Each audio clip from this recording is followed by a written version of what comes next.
Les populations d'Ovendo par ma voix vous souhaitent la plus cordiale des bienvenues. Monsieur le Président, je ne saurais débuter mon propos sans vous remercier pour avoir effectué le déplacement en dépit de vos nombreuses occupations. Mais aussi, exprimer ma reconnaissance à mes frères et sœurs qui ont répondu présents à cet événement. Monsieur le Président, nous, population d'Ovendo et ses environs, profiterons de votre présence pour vous rappeler les nombreux maux auxquels nous sommes confrontés au quotidien et dont l'équipe qui dirige actuellement le pays demeure insensible, à savoir le manque d'éclairage public sur la voie publique. Comment comprendre que partir du pont Nomba jusqu'au port où nous nous situons présentement, il n'y a pas de lampadaire public fonctionnel dans la nuit. C'est le cas de toutes les rues de notre commune, et y compris les sous-quartiers. Les coupures incessantes d'électricité et d'eau, l'état dégradé des routes caractérisé par la présence des nids de poules à n'en point douter, l'état des voies secondaires impraticables en toute saison, sans oublier le manque d'activité de la jeunesse qui se traduit par une forte dépravation entraînant l'accroissement de l'insécurité dans nos communes et même dans le pays. De manière générale, la mauvaise gestion des infrastructures publiques, le fort taux de chômage des jeunes, la lenteur administrative, nous pensons qu'il est temps de prendre les choses en main, car personne ne sortira notre pays de cette impasse si ce n'est nous-mêmes. Je suis venu vous dire que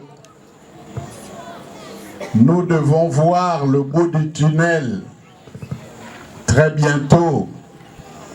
Nous devons voir le bout du tunnel.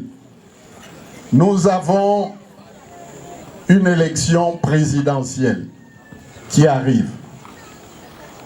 Nous avons des élections législatives et des élections locales. L'enrôlement, c'est un bon signe. Je vois beaucoup de monde.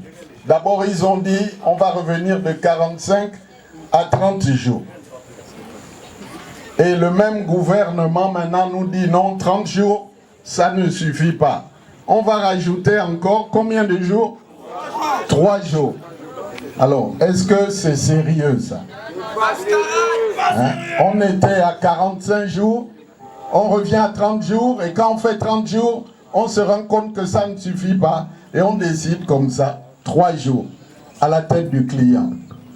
Alors que la révision des listes électorales devrait être annuelle. Est-ce que vous pensez que de tels agissements traduisent de leur part une volonté d'avoir des élections transparentes? Ils veulent tricher, n'est-ce pas? Ils veulent frauder. De toute façon, ils ne pourront pas gagner cette élection. Je vous le dis, ils ne pourront pas gagner cette élection. Est-ce que vous allez supporter d'avoir l'eau parfois une fois par semaine? Parfois même, c'est même pas une fois. Vous allez continuer avec les bidons là, transporter les bidons. Enfin, qu'est-ce qui nous arrive? Le port est là à côté. Est-ce que c'est compliqué d'amener les tuyaux dans les cités, dans la commune, dans les arrondissements? Ça, c'est quelle malchance, ça, c'est quelle malédiction que nous avons. Comment peut-on faire souffrir son peuple comme cela? Le chômage des enfants. Mais avant le chômage, est-ce que l'école fonctionne encore au Gabon? Qu'est-ce qui nous arrive?